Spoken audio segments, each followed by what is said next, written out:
Selection mind academy में आपका स्वागत है। हम पढ़ रहे हैं भारतीय राज्य व्यवस्था मतलब पॉलिटी। हमारा आज का टॉपिक है संविधान सभा। इसके पहले हमने भारत का संवैधानिक इतिहास टॉपिक को भी कवर किया हुआ है। अगर आपने वो नहीं देखा है तो उसे भी जाकर देख लें। हमारे पढ़ने का तरीका होता है सवालों के माध्यम से। हम MCQ के माध्यम से सारा अध्याय कवर करते हैं। हमने इंडियन हिस्ट्री के भी कुछ टॉपिक को कवर किया हुआ है। अगर आपने उसे नहीं देखा है तो उसे भी जाकर देख लें, आपको उसका लिंक डिस्क्रिप्शन बॉक्स में मिल जाएगा। तो चलते हैं हम आज के वीडियो की तरफ। संविधान सभा के गठन की मांग सर्वप्रथम 1895 में किसके द्वारा प्रस्तुत की गई थी? ऑप्शन है महात्मा गांधी जी के द्वारा, BR अम्बेडकर जी के द्वारा, जवाहरलाल नेहरू जी के द्वारा या बाल गंगाधर तिलक जी के द्वारा। इसका आंसर है बाल गंगाधर तिलक। सर्वप्रथम कांग्रेस के कलकत्ता अधिवेशन में बाल गंगाधर तिलक जी द्वारा एक स्वराज विधेयक पारित किया गया था, जिसमें भारतीयों हेतु संविधान की मांग की गई थी।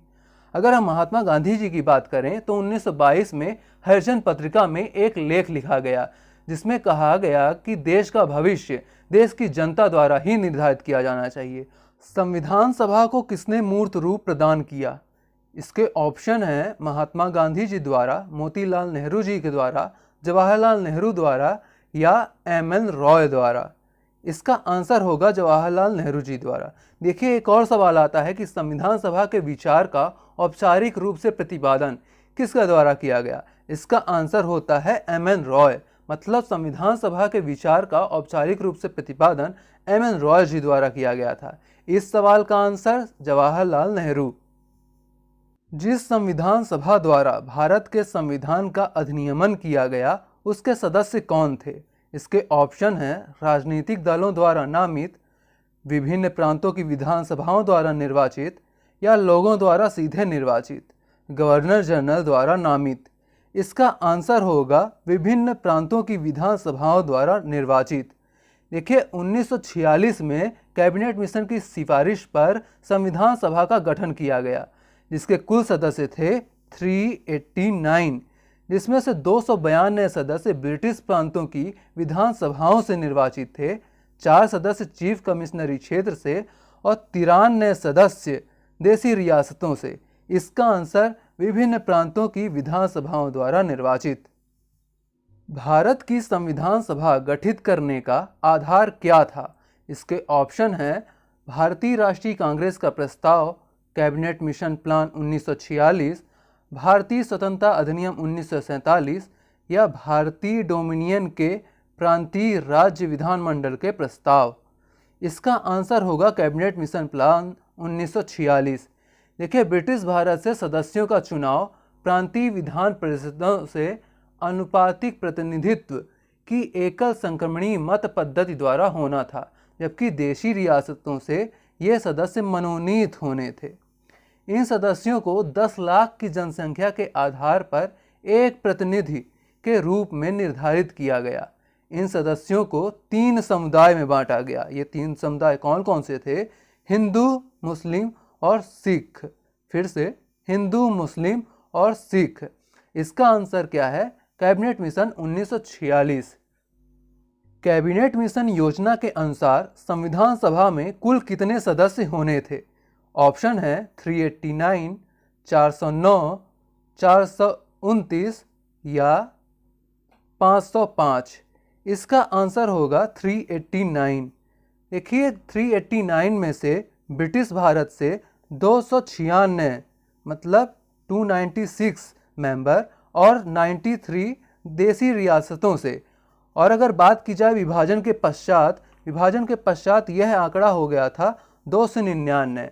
मतलब देश के विभाजन के पश्चात सीटों की संख्या कुल 299 रह गई, जिसमें से 229 ब्रिटिश भारत से और 70 देसी रियासतों से। इसका आंसर 389। सन 1936 में भारतीय राष्ट्रीय कांग्रेस द्वारा संविधान सभा के गठन की मांग कहाँ के अधिवेशन में रखी गई थी? इसका ऑप्शन है कानपुर अधिवेशन, मुंबई अधिवेशन, फैजपुर अधिवेशन या लाहौर अधिवेशन। इसका आंसर है फैजपुर। देखिए, कांग्रेस की अगर हम बात करें तो इसकी स्थापना हुई थी 1885 में मुंबई में। अगर इसके अध्यक्ष की बात करें तो व्योमेश चंद्र बनर्जी ने इसकी अध्यक्षता की थी। और किसके द्वारा कांग्रेस की स्थापना की गई थी? A.O. ह्यूम के द्वारा। आप ये भी याद रखेंगे, कांग्रेस के वरिष्ठ व्यक्ति महात्मा गांधी जी कभी संविधान सभा के सदस्य नहीं रहे। इसका आंसर क्या होगा?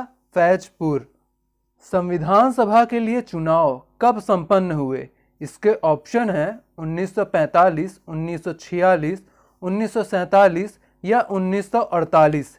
इसका आंसर होगा 1946। कैबिनेट मिशन प्लान जो कि आया था 1946 में ही, उसी के तहत संविधान सभा का गठन किया गया और इसकी पहली बैठक हुई 9 दिसंबर 1946 में, जिसके अस्थायी अध्यक्ष हुए डॉक्टर सच्चिदानंद सिन्हा। 11 दिसंबर 1946 में इसके स्थायी अध्यक्ष हुए राजेंद्र प्रसाद, जो कि आगे चलकर भारत के राष्ट्रपति भी हुए। इसका आंसर क्या होगा? सन 1946। संविधान सभा के उद्घाटन अधिवेशन की अध्यक्षता किसने की? इसके ऑप्शन है पंडित जवाहरलाल नेहरू, B.R. अम्बेडकर, सच्चिदानंद सिन्हा या C. राजगोपालाचारी। इसका आंसर होगा सच्चिदानंद सिन्हा। देखिए, 3 डेट आपको याद रखना जरूरी है: 9 दिसंबर 1946, 11 दिसंबर 1946 और 13 दिसंबर 1946। 9 दिसंबर को पहली बैठक हुई संविधान सभा की, जिसमें अस्थायी अध्यक्ष हुए सच्चिदानंद सिन्हा जी। 11 दिसंबर को दूसरी बैठक, जिसमें स्थायी अध्यक्ष बनाए गए राजेंद्र प्रसाद जी। 13 दिसंबर यहाँ पर पंडित जवाहरलाल नेहरू जी द्वारा इस उद्देश्य प्रस्ताव को प्रस्तुत किया गया, जो कि अंततः 22 जनवरी 1947 को पारित हुआ। मतलब जवाहरलाल नेहरू जी द्वारा उद्देश्य प्रस्ताव को 22 जनवरी 1947 में पारित किया गया। इस सवाल का उत्तर सच्चिदानंद सिन्हा। B.R. अम्बेडकर जी का संविधान सभा में निर्वाचन कहां से हुआ था? इसके ऑप्शन हैं पश्चिम बंगाल से, मुंबई प्रेसिडेंसी से, पंजाब से या तत्कालीन मध्य भारत से। इसका आंसर होगा पश्चिम बंगाल से। सर्वप्रथम अम्बेडकर जी पश्चिम बंगाल से निर्वाचित हुए थे, उसके पश्चात मुंबई प्रेसिडेंसी से। मतलब अगर ऑप्शन में पश्चिम बंगाल ना हो तो इसका आंसर होगा मुंबई प्रेसिडेंसी। यदि दोनों ऑप्शन में है तो सर्वप्रथम वो निर्वाचित हुए थे पश्चिम बंगाल से, इसलिए इसका उत्तर हो जाएगा पश्चिम बंगाल।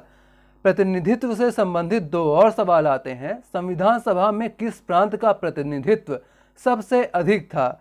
इसका आंसर होगा संयुक्त प्रांत। एक और सवाल आता है कि संविधान सभा में किस देशी रियासत के प्रतिनिधि ने भाग नहीं लिया था? इसका आंसर होता है हैदराबाद। हैदराबाद का कोई प्रतिनिधि संविधान सभा में सम्मिलित नहीं हुआ था। इस सवाल का उत्तर पश्चिम बंगाल। भारत को एक संविधान देने का प्रस्ताव संविधान सभा द्वारा कब पारित किया गया था? इसके ऑप्शन होंगे 22 जनवरी 1946, 20 जनवरी 1947, 22 जनवरी 1947 या 26 जुलाई 1946। इसका आंसर होगा 22 जनवरी 1947। देखिए, 13 दिसंबर 1946 को पंडित जवाहरलाल नेहरू जी द्वारा उद्देश्य प्रस्ताव को प्रस्तुत किया गया था और अंततः 22 जनवरी 1947 को यह पारित हो गया। 2 डेट और इम्पॉर्टेंट है। पहला 22 जुलाई 1947 और दूसरी डेट 29 अगस्त 1947।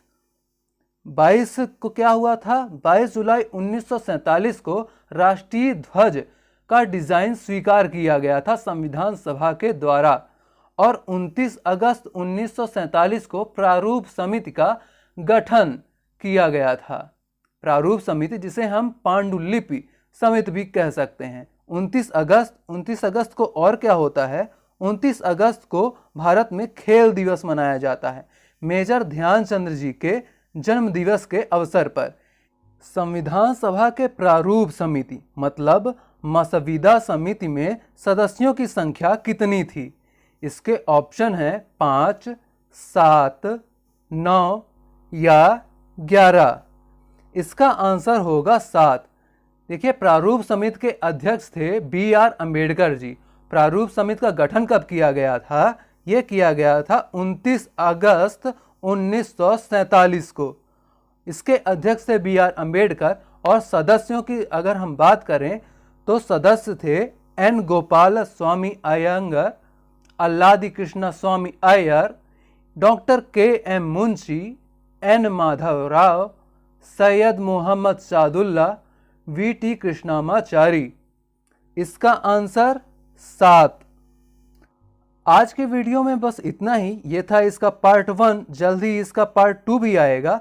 तब तक के लिए आप स्वस्थ रहें और पढ़ते रहें।